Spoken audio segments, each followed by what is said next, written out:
Thank you, Chairman Perry, Ranking Member Stanton, Ranking Member Larson, and members of the subcommittee.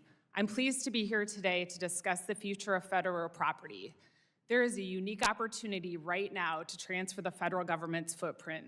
For decades, GAO has reported that the federal government has too much space, that its buildings are often in poor condition, and that agencies don't have good data to make real property decisions. There have been efforts in the past to right-size the federal footprint, but these underlying issues have persisted.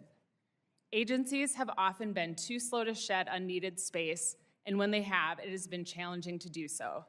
The pandemic shined a spotlight on these problems.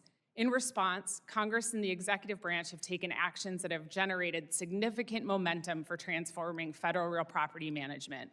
To sustain this momentum and ensure it leads to an effective result, it is essential that GSA and other stakeholders continue to focus on action taken in a deliberate and well-planned manner.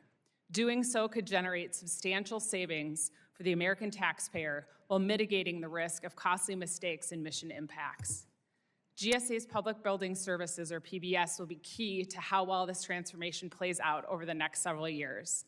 The office plays a critical role in not only serving tenant agencies, but also helping to improve the efficiency of the federal government's vast real property holdings. Given that, it is imperative that PBS's reorganization be a success. We are currently evaluating PBS's reorganization efforts and how well they line up with leading reform practices. Those practices provide a path for any agency undergoing a major reorganization to do so in the most effective way possible.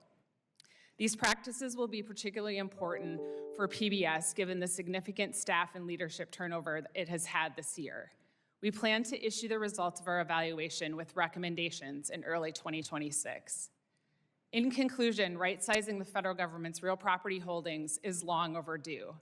It's essential that Congress and the executive branch sustain the momentum to transform federal property management with a focus on well-planned, deliberate action. Doing so will best position the federal government to cut costs while adding value.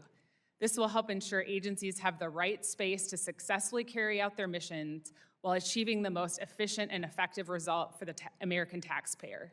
Chairman Perry, that concludes my opening statement. I'm happy to answer any questions.